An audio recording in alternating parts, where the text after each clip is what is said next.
पहली मक्कारी की आश्रमों में स्त्रियां ढूंढनी है, ओशो सन्यासियों को यही चाहिए।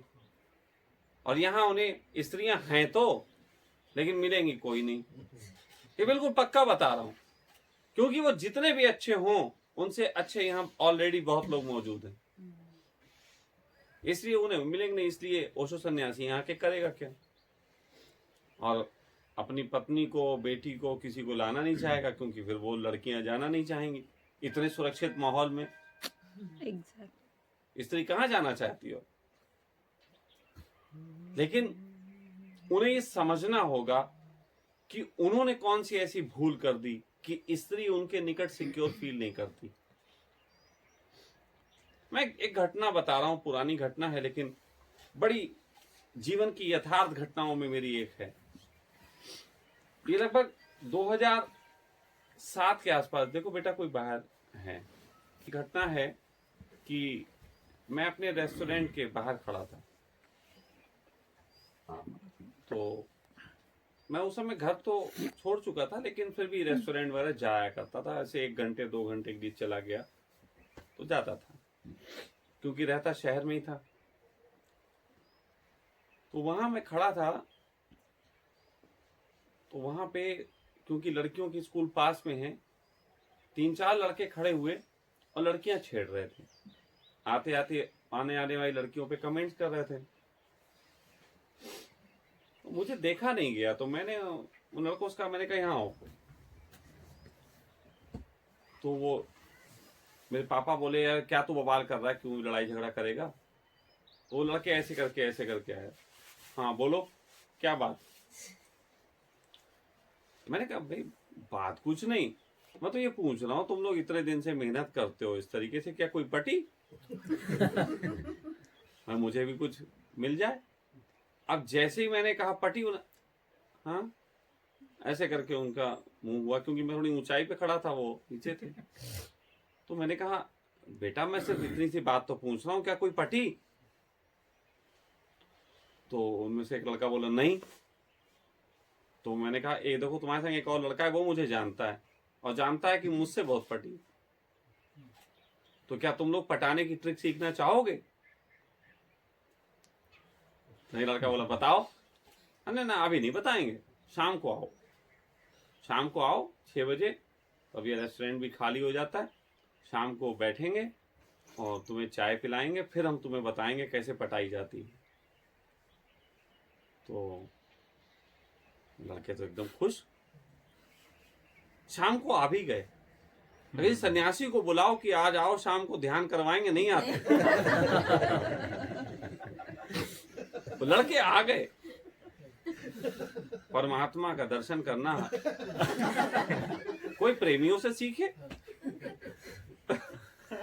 वो आ गए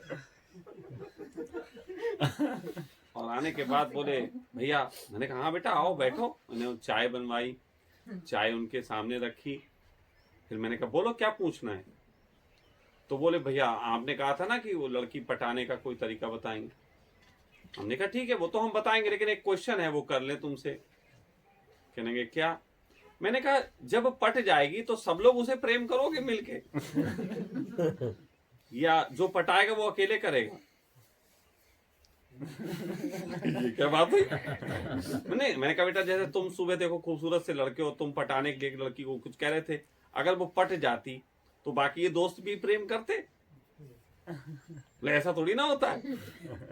तो मैंने कहा जब ऐसा होता नहीं है कि लड़की को पटाने के बाद तुम सब इकट्ठे प्रेम करो, तो उसको प्रेम का निमंत्रण देने के लिए 4 लोगों को क्यों लाए?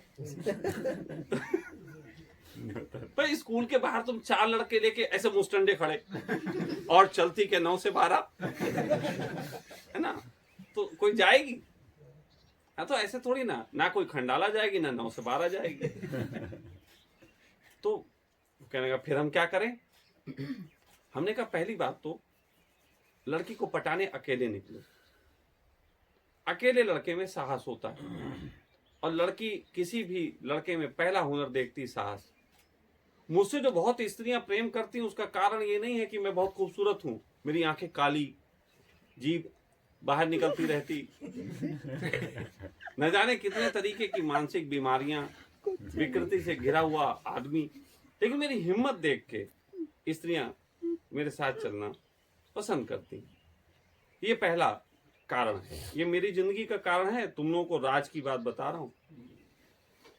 तो पहला कारण हिम्मत।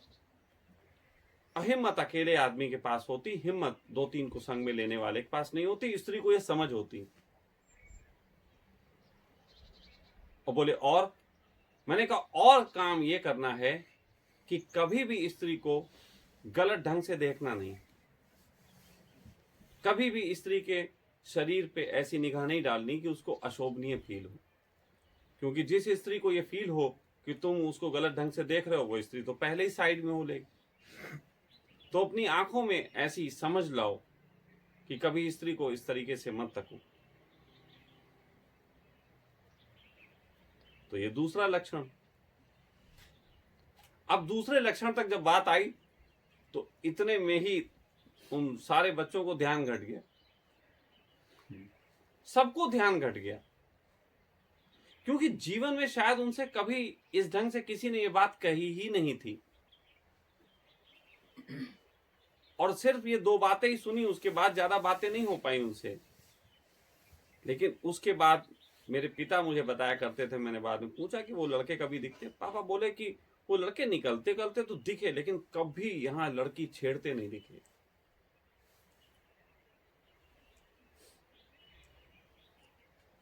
तो क्या ये ढंग एक बेहतर ढंग नहीं है? या जो छेड़ रहा हो उसे मुर्गा बनाए, इससे हम सुधार कर लेंगे? नहीं। क्या जो छेड़ रहा हो उससे कहें तू बहुत गंदा आदमी, उससे सुधार कर लेंगे? हमें उसे ये दो ढंग तो बताने पड़ेंगे ना। और मैं ये कहता हूं, आज यहां ओशो कुंभ चल रहा है, अब सखा कुंभ है। सखा कुंभ चल, तो सखा कुंभ जो चल रहा है, वहां ओशो सन्यासियों को यह संदेश देना चाहता हूं कि मेरी ये दो बातें तुम लोगों को सर्वाधिक मानने की जरूरत है। सर्वाधिक तुम लोगों को ज्यादा मानने की जरूरत है। गुरु भाई हूं तुम्हारा, गुरु भाई होने के नाते ही सुन लो कि ये दो बातें पूरे ओशो जगत के सन्यासियों को सुनने और समझने की जरूरत है। और जो इन दो बातों को सही से सुन और समझ जाएगा, निश्चित जानो वो ध्यान शिविर में ध्यान के लिए जाएगा और आश्रमों को पहुंच के स्वर्ग बनाएगा। और अगर ये दो बातें तुमने नहीं समझी तो ध्यान शिविर में औरतें ढूंढोगे अकेले जाके, और पत्नियों को ले जाने से घबराओगे, क्योंकि पत्नियां वहां गई तो तुम्हारे जैसे कमीने घूम रहे हैं, तुम्हें पता है। तो फिर क्या हो जाएगा? और जब तुम ऐसा करोगे, पत्नियों को नहीं ले जाओगे, तो पत्नियों को संदेह होगा कि तुम साले वहां करने क्या जाते हो। क्योंकि हर पत्नी जानती है कि तुम बिस्तर में उसके साथ कैसे हो, कैसे हरकत करते हो, और तुम्हारी मनोवृत्तियां क्या हैं, और तुम वहां किस लिए जा रहे हो।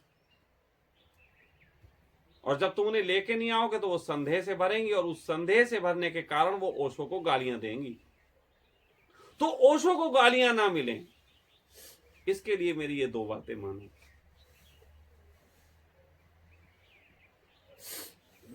ओशो को गालियां ना मिलें, इसके लिए मेरी ये दो बातें मानो।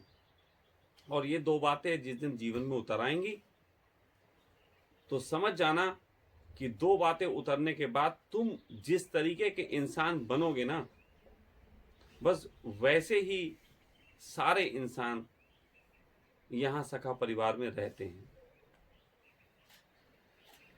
ये मेरा ओशो जगत को एक प्रेमपूर्ण संदेश है।